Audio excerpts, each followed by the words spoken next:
Bien, donc pour voir un peu comment on va tracer la section d'une pyramide par un plan parallèle à la base, on va commencer par regarder cette pyramide grâce à cette animation créée donc par Nicolas Erdrich. Donc c'est du GeoGebra, c'est du classique.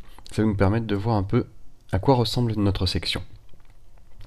Donc on peut ici faire tourner notre pyramide, histoire de la prendre sous un angle un peu intéressant, grossir ou enfin, agrandir plus ou moins la base, et zoomer plus ou moins là-dessus. C'est pas ça qui va nous intéresser.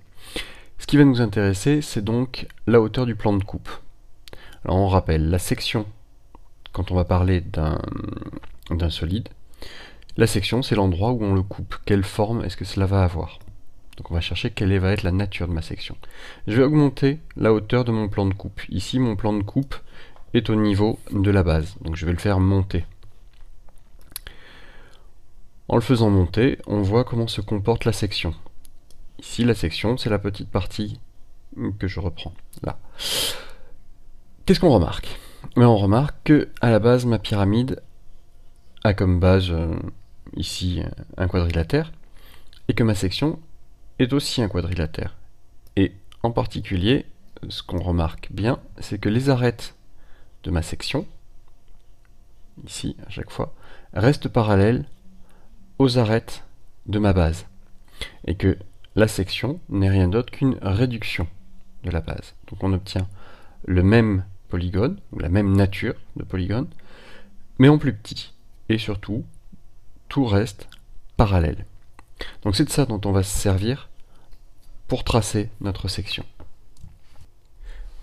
Pour tracer la section d'une pyramide par un plan parallèle à la base, on va commencer par partir d'une pyramide déjà tracée, histoire de simplifier un peu les choses. Et on va devoir étudier deux cas.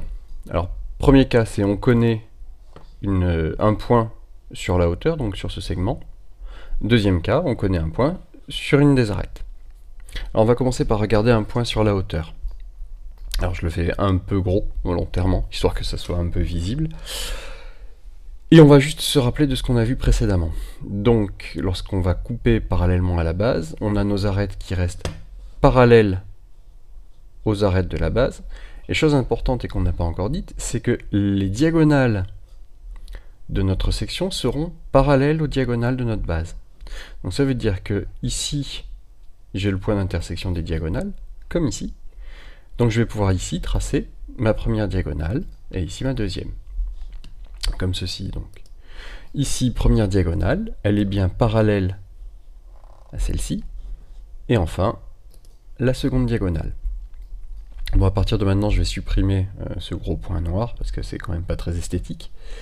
Et puis, ce qu'on va remarquer, c'est que là, j'ai obtenu 4 points, qui seront donc les sommets de ma section. Alors, on va les relier.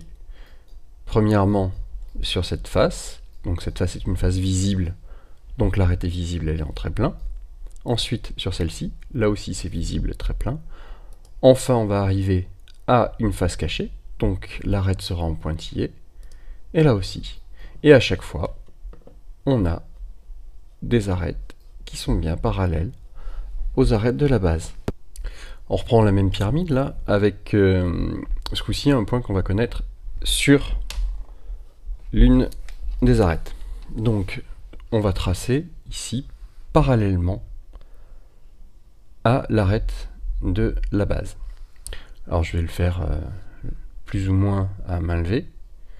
Ce sera un peu moins bon, mais bon, on va essayer, hein. Ce sera un peu rigolo. Hop. Donc je commence par tracer une arête parallèle à celle-ci. J'obtiens ici, je me suis arrêté sur l'arête montante, donc je vais il y a beaucoup d'arêtes, hein, c'est pas grave, on va employer le mot souvent. On repart d'ici, parallèlement à l'arête de la base, on s'arrête sur l'arête. Ensuite, ici, ça sera en pointillé. Alors là, ça va être rigolo à tracer ça, tiens. On y va.